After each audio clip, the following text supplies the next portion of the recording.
Hi everyone, my name's Tori and you're watching Core Tree TV. Today we're talking about disability and work. Our guest today is Jaspreet Dhaliwal. Welcome to the show, Jaspreet. Thank you. Thank you for having me. So to get us started, can you tell us a bit about yourself and about what you do? For sure. I am a peer program coordinator with Spinal Cord Injury Ontario. I've been with the organization for about a year and a half now. And one of my main focuses of the job is to connect new clients with a spinal cord injury with those that have lived experience with a spinal cord injury. So as someone who has had their injury for 17 and a half or so years, I want to say I'm pretty experienced in many things, life after an SCI, including going to school and finding employment. I originally went to school to be a teacher. And I did supply a little bit about a year and a half after graduating, but due to a couple of reasons, I then moved on to an admin position at a neurophysio clinic, which was a really cool learning experience. It was amazing to be in there watching them do work, but then also to be able to interact with individuals with disabilities. And I learned a lot about myself, including just who I was as a person, but also what I wanted in terms of work. It was a really nice team that we worked. There was a really nice team that I worked with, and I knew that future jobs should hopefully have good people, nice teams that I enjoy working with.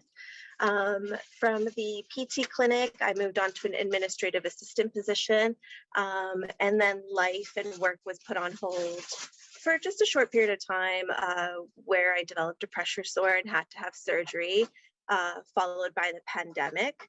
And now I'm in this wonderful position as a peer program coordinator, that allows me to use a lot of my experiences that I've gained through my work life and as well as just life in general, and currently loving it.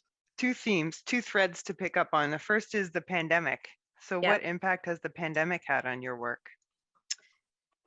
Pandemic was both negative and positive, I'm going to say. I was hired during the pandemic, so that was pretty great. Um, but because I was hired during the pandemic and we were working from home, I didn't really have a chance to interact with a lot of my coworkers in person. I didn't actually meet my immediate team until about a couple of weeks ago. And I've still yet to meet a lot of the staff that I would have normally seen in the office pre-pandemic. So that's definitely a con of the pandemic.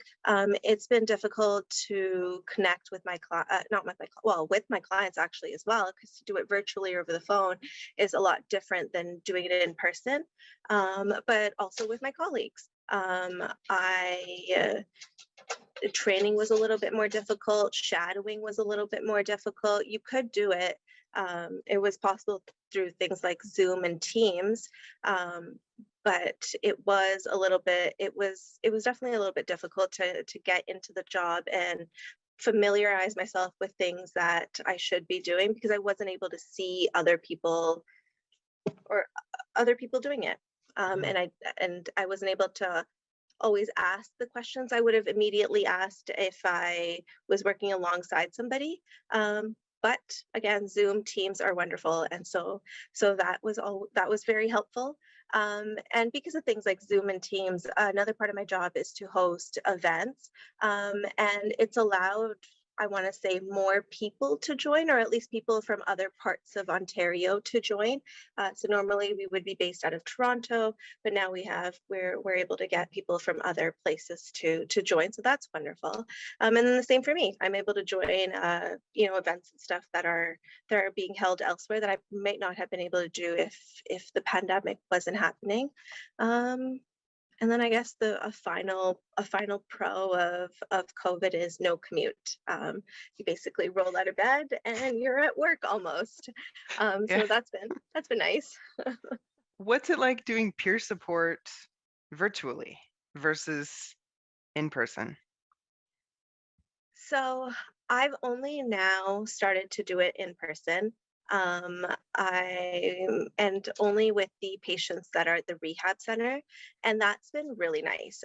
It's really nice to talk to somebody one on one in person, and so doing it over the phone and through Zoom is definitely a little bit more difficult. People are a little bit more hesitant to join a Zoom call or virtual call, so they'll stick to the phone. So thinking about when you started your new role, Yep. hired mid-pandemic, post-surgery and recovery for yourself, what supports made the transition onto a new team easier? Um, I was fortunate enough to have a great team. My manager is wonderful. My colleagues are great. So that always helps. I think having a good team, being a part of a good team is very helpful. Those supports um, were definitely very helpful. Um, a new job always causes me a little bit of anxiety.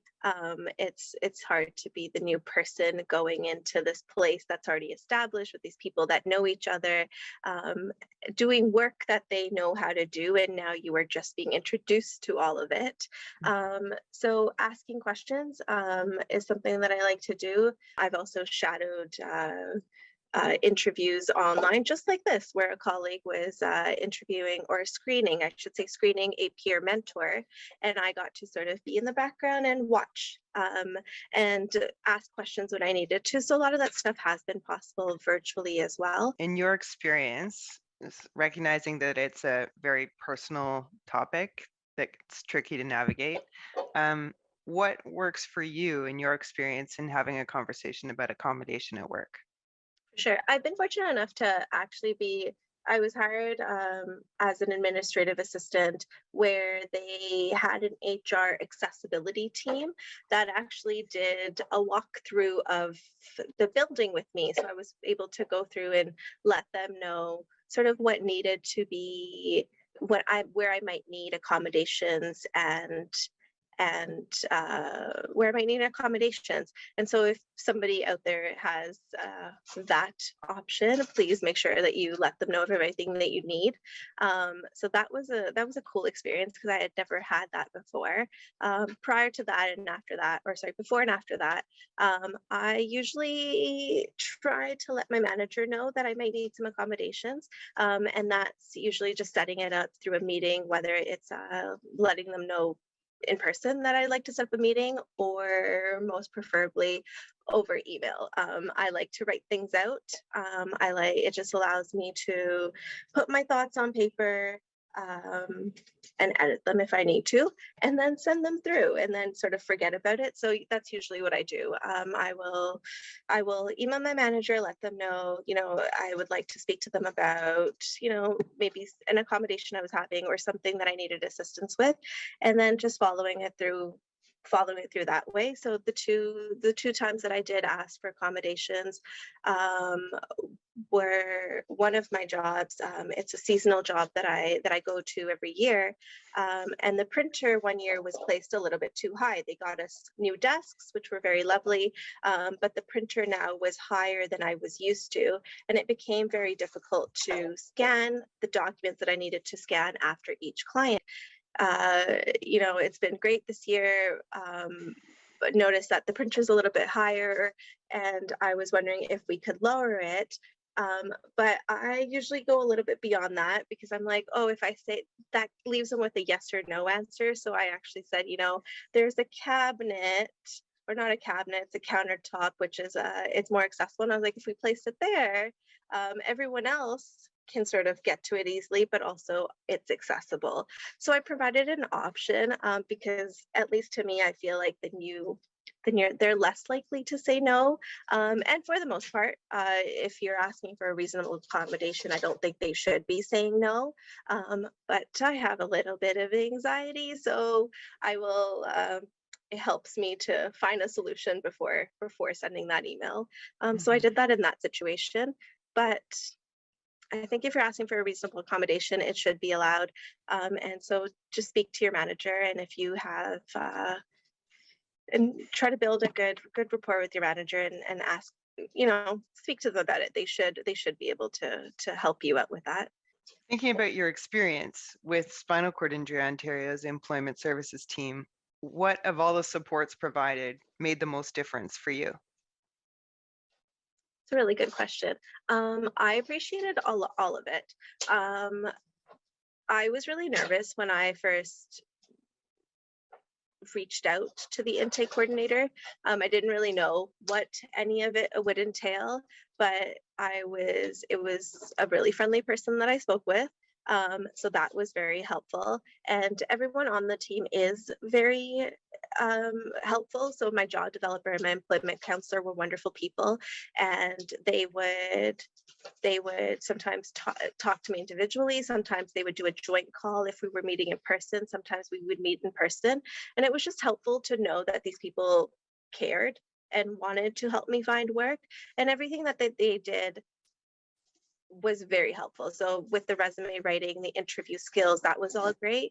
And then I want to say the one thing that I appreciated the most was them asking me if I needed them to come out to my job to see if there was anything that I might need help with. So the accommodations question, that was something that if I needed, they could have helped me figure out what it was that I needed, but then also maybe even speak to the higher ups that I might have trouble speaking with. And even if they didn't go ahead and speak to the higher ups, they might have provided me with some tips on what I could do. So that I think I appreciated that the most, that they were willing to come out to my actual office and make that transition easier for me, and for me to, I don't know, let them know what was and what wasn't working. The benefits of building a diverse workforce are well known, but still the unemployment rate of people with disabilities in Canada is high. Recognizing that, what would be your advice or what strategies would you recommend for HR managers that are looking to build a diverse workforce and tap the hidden market of people with disabilities? I would tell recruiters it's important to have a diverse team of individuals that look and reflect that the community that they're being served. I think as a person with a disability, I've always appreciated going into anywhere, any type of office, any type of store, and seeing somebody that might be another person with a disability, or as a person of color, seeing other people of color. So just know that it's important to have a diverse team of individuals that reflect the community that you are serving. But then it goes beyond that. I think that a diverse team brings, a variety of different backgrounds and perspectives. Thanks, Jaspreet, for joining us today. Where can people go to learn more about the peer program at SCIO? For sure, you can visit us at sciontario.org and connect with us there. Awesome. Thanks so much for joining us. Thank you.